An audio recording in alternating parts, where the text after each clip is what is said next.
अच्छा इमेजिन करो, आपके पड़ोस में एक 10 से 12 साल का लड़का रहता हो जिसके बचपन में ही उसके पेरेंट्स का डिवोर्स हो गया हो और उसे अपनी माँ के साथ अकेला रहना पड़ता हो। उसकी माँ भी अकेली औरत होने के कारण पार्टीज को अपना सहारा बना लेती हो और पार्टीज में नशे करने लगती हो, और नशे भी कोई ऐसे वैसे नहीं, वो ड्रग्स लेती हो। फिर घर पे आके उस लड़के की बेवजह पिटाई करती हो और अपनी खराब किस्मत का सारा दोष उसके पल्ले मर देती हो। तो आप मुझे बताओ, ऐसे बच्चे का फ्यूचर कैसा होगा? आई नो आप कहोगे कि उसकी तो पूरी लाइफ स्पॉइल हो जाएगी, और ये काफी हद तक सही है, क्योंकि इस तरह की परवरिश में पलने वाले बच्चे अक्सर खराब आदतों में पड़ जाते हैं या फिर नालायक ही रह जाते हैं। लेकिन दोस्तों, सभी ऐसे नहीं होते। कईयों को ईश्वर ने कुछ खास मकसद के साथ भेजा होता है। वो ना सिर्फ बहुत ज्यादा सक्सेसफुल बनते हैं बट पावरफुल भी बनते हैं, और ऐसे ही है मिस्टर टोनी रॉबिन्स। आज तो उनका नाम बेशुमार कामयाब लोगों में दर्ज किया जाता है, बट उनका बचपन बिल्कुल ऐसा ही गुजरा है। वो आज भी अपने बचपन को याद करके उदास हो जाते हैं और कहते हैं कि जैसा बचपन मेरा रहा है, मैं प्रे करता हूँ कि मेरे किसी दुश्मन को भी ऐसा बचपन ना मिले। टोनी अपनी माँ के खराब बर्ताव के कारण बचपन में ही अपने घर से भाग गए थे, जिस कारण उनको दर बदर की ठोकरें भी खानी पड़ी थी। कई दिनों तक उनके पास ना कोई काम था और ना ही कोई शेल्टर, बट वो लाइफ में कुछ करना चाहते थे, इसलिए उन्होंने कभी हार नहीं मानी। उन्होंने एक रेस्टोरेंट में एक गेट कीपर की नौकरी करी। वहां उनको आने जाने वाले लोगों को ग्रीट करना होता था। वहां भी कई इल माइंडसेट वाले लोग उनके साथ खराब बिहेव कर देते थे। टोनी अपने इस काम से बिल्कुल भी संतुष्ट नहीं थे। एक दिन फ्रस्ट्रेट होके टोनी ने सोचा कि ऐसा कब तक चलता रहेगा, मुझे कुछ बदलाव करना होगा। उन्होंने किसी सक्सेसफुल आदमी की एडवाइस लेनी चाहिए, और वो सक्सेसफुल आदमी और कोई नहीं बल्कि रेस्टोरेंट का मालिक था। टोनी ने डायरेक्टली रेस्टोरेंट के ओनर से बात करी और उन्हें अपनी सारी स्टोरी सुना दी। रेस्टोरेंट के मालिक ने उनकी स्टोरी से प्रभावित होकर उन्हें एक मशवरा दिया। उसने कहा कि देखो, तुम्हारी समस्या का समाधान एक ही आदमी कर सकता है। वो काफी सक्सेसफुल इंसान है और उसके समझाने का ढंग भी बहुत बढ़िया है। उसका नाम जिम रोहन है और वो एक मोटिवेशनल स्पीकर है। वो तुम्हें किसी सेमिनार में मिल सकता है। तुम ऐसा करो, उसका सेमिनार अटेंड करो। टोनी उस समय केवल हफ्ते के $40 कमाते थे और जिम रोहन के 1 घंटे के सेमिनार की फीस उस समय $35 थी। टोनी के लिए इतने पैसे खर्च करना बहुत ही मुश्किल था, लेकिन उन्होंने जैसे तैसे करके सेमिनार की टिकट खरीदी और उसे अटेंड भी किया। जिम का ये सेमिनार अटेंड करने के बाद टोनी के काफी फंडे क्लियर हुए। वो जिम की स्पीच से काफी प्रभावित हुआ। इवन वो उनसे इतने प्रभावित हुए कि उन्होंने तभी ठान लिया कि कुछ भी हो जाए, लेकिन अब तो मैं इन्हें ही अपना मेंटोर बनाऊंगा। जिसके बाद टोनी ने जिम से गुजारिश करी कि आप मुझे अपने साथ काम पे रख लो। जिम ने कई बार उसके ऑफर को रिजेक्ट किया, लेकिन टोनी के लगातार पीछे पड़े रहने के कारण फिर जिम को उन्हें नौकरी पर रखना ही पड़ा। जिम ने उन्हें अपने हेल्पर के रूप में अपने पास रखा। टोनी जिम के सारे छोटे मोटे काम करते, जैसे फाइल्स को अरेंज करके रखना एटसेट्रा। जिम के साथ रहने का सबसे बड़ा फायदा उन्हें ये हुआ कि उन्हें जिम के सभी सेमिनार्स फ्री में अटेंड करने को मिलते थे, जिसके चलते टोनी धीरे धीरे एक अलग ही पर्सनैलिटी बनते गए। उनका कम्युनिकेशन स्किल और उनका कॉन्फिडेंस आसमान छूता चला गया, और फिर आगे चल के टोनी ने भी सेमिनार्स कंडक्ट करने शुरू कर दिए। उनकी लाइफ स्टोरी सुन के सब उनसे बहुत इंस्पायर होने लगे, जिससे उनकी पॉपुलैरिटी बढ़ती चली गई। टोनी एक सक्सेसफुल मोटिवेशनल स्पीकर बन गए और केवल 26 साल की उम्र में ही वो फाइनेंशियली फ्री भी हो गए।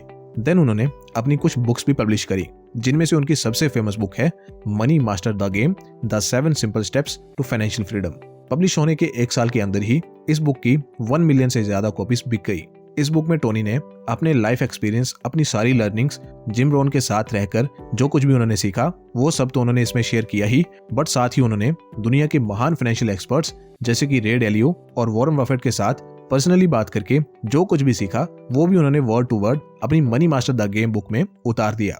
4 साल दुनिया के 1% लोगों पे रिसर्च करने के बाद उन्होंने ये बुक पब्लिश करी, जिस कारण ये बुक लोगों का दिल जीतने लगी। तो आज मैं दोस्तों आपके साथ इसी बुक के कुछ फाइनेंशियल लेसन शेयर करूंगा, जो ना आपको सिर्फ गरीबी की दलदल से बाहर निकालेंगे बट ऑल्सो फाइनेंशियल फ्रीडम के समंदर में गोते लगाने का मौका देंगे। टोनी रॉबिन्स के अनुसार अगर कोई इंसान इन 7 सिंपल स्टेप्स को फॉलो कर लेता है तो वो फाइनेंशियली फ्री हो जाएगा। इन 7 सिंपल स्टेप्स को मैं आपको हैरी की मदद से समझाऊंगा। हैरी एक 24 साल का जवान लड़का है जो कि टोनी रॉबिन्स के इन 7 स्टेप्स को फॉलो करने की कोशिश कर रहा है। बात है नवंबर यानी पिछले महीने की। हैरी अक्सर अक्टूबर या नवंबर आने पे बहुत सारी शॉपिंग करता था, क्योंकि ये वो दिन होते हैं जब ब्रांड्स बड़ी बड़ी सेल लाइव करते हैं। सेल का ये प्राइस अक्सर लोगों को अट्रैक्ट कर जाता है और लोग अक्सर वो चीजें भी खरीद लेते हैं जिनकी उनको जरूरत भी नहीं होती। लेकिन लास्ट मंथ जब सेल चल रही थी तो हैरी ने सिर्फ एक वाटर हीटर लिया, बिकॉज उसका पुराना वाटर हीटर खराब हो गया था उसके अलावा उसने एक भी चीज की शॉपिंग नहीं करी। उसे सेल प्राइस ऑफर के एसएमएस आते रहे बट उसने सबको इग्नोर कर दिया, क्योंकि हैरी टोनी रॉबिन्स की बुक पढ़ने के बाद जान चुका था कि ये शॉपिंग सेंटर एक जंगल है जहां हर एक ब्रांड बस यही चाहता है कि वो किसी तरह तुम्हें अपना शिकार बना सके, और चारे के रूप में वो सेल्स का इस्तेमाल करते हैं ताकि ज्यादा से ज्यादा शिकार हो सके। ये ब्रांड्स दिखाते तो ऐसे हैं जैसे ये सिर्फ आपका फायदा करवा रहे हों, बट होता इसका ऑपोजिट है। प्राइस कम करके भी ये आपका नहीं बल्कि खुद का ही फायदा करते हैं। और बात सिर्फ शॉपिंग ब्रांड्स की ही नहीं है, क्रेडिट कार्ड कंपनीज और कुछ सो कॉल्ड फाइनेंशियल एक्सपर्ट्स जो आपको टिप्स सेल करते हैं वो भी ऐसा ही दिखाते हैं जैसे वो सब आपका फायदा चाहते हो। लेकिन जैसे कि मैंने आपको बताया कि एक जंगल है जिसमें हर एक शिकारी अपना शिकार करने की फिराक में है, चाहे कोई किसी भी रूप में हो, चाहे भेड़िए के रूप में हो या चीते के या फिर शेर के। किसी को आपसे कोई सहानुभूति नहीं है, सबको अपना पेट भरने से मतलब है। इसलिए इनके ट्रैप को समझिए और इनसे दूर रहिए। खुद को फाइनेंशियली एजुकेट करते रहिए ताकि आप ये सब ट्रैप्स को खुद ही समझ सकें। तो दोस्तों यही था step number 1, welcome to the jungle. Step number 2 है know the rules before you get in. Harry first step को क्रॉस कर चुका था और सेल्स और डिस्काउंट के चक्कर में ना फंस के पैसे बचाने लगा था, लेकिन अब उनको सही से इन्वेस्ट भी तो करना था। अब देखो, सच कहूं तो इन्वेस्टमेंट की दुनिया भी किसी जंगल से कम नहीं है। बहुत से ऐसे लोग हैं जो अपना उल्लू सीधा करने के चक्कर में आपको कोई ऐसा इन्वेस्टमेंट प्लान चेप देंगे जिससे सिर्फ उन्हीं का फायदा होगा। उनको कमीशन मिलेगी बट आपको कोई फायदा नहीं होगा। इसलिए गेम में एंटर करने से पहले आपको गेम के रूल्स पता होने चाहिए। फॉर एग्जाम्पल, जब हैरी के पास पैसे बचने लगे तो उसने सोचा कि वो इन्हें स्टॉक्स में इन्वेस्ट कर देगा और उसके पैसे ग्रो होने लगेंगे, लेकिन विदाउट प्रॉपर गाइडेंस और प्रॉपर नॉलेज ही वो ऐसा करने लगा था, जिस कारण उसने कुछ पेनी स्टॉक्स खरीद लिए। 5-10 रुपए के शेयर्स खरीद के वो सोचने लगा कि वो अब जल्दी ही अमीर हो जाएगा। बट अगर इतना ही आसान होता तो 90% इन्वेस्टर्स लॉस क्यों करते। कुछ दिन तो हैरी को प्रॉफिट दिखा बट इवेंचुअली धीरे धीरे सारे स्टॉक्स नीचे गिरने लगे और हैरी ने अपने सारे पैसे गंवा दिए। अपनी इस गलती से हैरी ने जाना कि उसे पहले गेम के रूल्स पता करने पड़ेंगे, फिर वो एंट्री करने की सोच सकता है। अदरवाइज वो ऐसे ही अपना घाटा करवाता रहेगा। देखो, अगर आप भी किसी फील्ड में एंटर करना चाहते हो और आपको उसका जीरो नॉलेज है तो पहले उसके बारे में सीखो, उसमें कौन कौन से रिस्क इन्वॉल्व हैं वो जानो, देन कोई decision low. Step number 3, what's the price of your dreams. Harry ने ये बात समझी कि उसे अभी पहले सीखने की जरूरत है, राइट नॉलेज की जरूरत है बिफोर एंटरिंग द गेम। लेकिन अभी उसके माइंडसेट में एक और कमी थी। हैरी ने अभी तक अपने गोल्स ही क्लियर नहीं किए थे। हैरी बड़े ही अनरियलिस्टिक गोल बना के बैठा था। वो चाहता था एक बड़ा बंगलो, एक लग्जरी गाड़ी और एक बिग फार्म हाउस, जबकि उसके पास अभी खुद का एक 12x12 का कमरा तक नहीं था। वो अभी अपने पेरेंट्स के साथ उनकी प्रॉपर्टी में रहता था। देन उसने टोनी की एक वीडियो देखी और उसे बात क्लियर हुई कि वो गलत ऑब्जेक्टिव के साथ आगे बढ़ रहा है।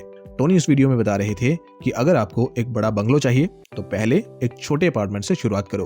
पहले उसका सपना देखो, फिर उसके लिए जी जान से मेहनत करो, और जब वो गोल पूरा हो जाए तो फिर उससे बड़ा एक गोल बनाओ और धीरे धीरे अपने अल्टीमेट गोल, जो कि हैरी के केस में एक बंगलो है, उस तक पहुंचो।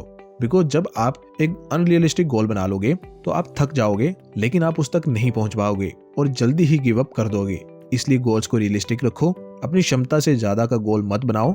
जैसे जैसे आप ज्यादा कैपेबल बनते जाओ वैसे वैसे अपने गोल्स को बड़ा करो। शुरू में पहले छोटे गोल से शुरुआत करो। हैरी ये बात समझा और एकदम वैसे ही करने लगा। Step 4, make the most important investment decisions of your life. अब बारी थी हैरी को राइट इन्वेस्टमेंट डिसीजन लेने की।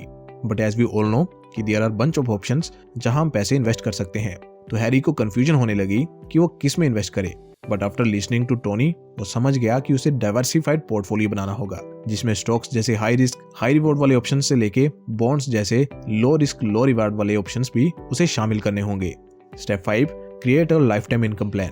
खैर, हैरी को 4th स्टेप ने ये तो सिखा दिया कि उसे एक डाइवर्सिफाइड पोर्टफोलियो में इन्वेस्ट करना है, बट ये पोर्टफोलियो बनाना कैसे है, किस एसेट में कितने % होल्डिंग रखनी है, ये सब के लिए उसकी मदद करेगा स्टेप नंबर 5।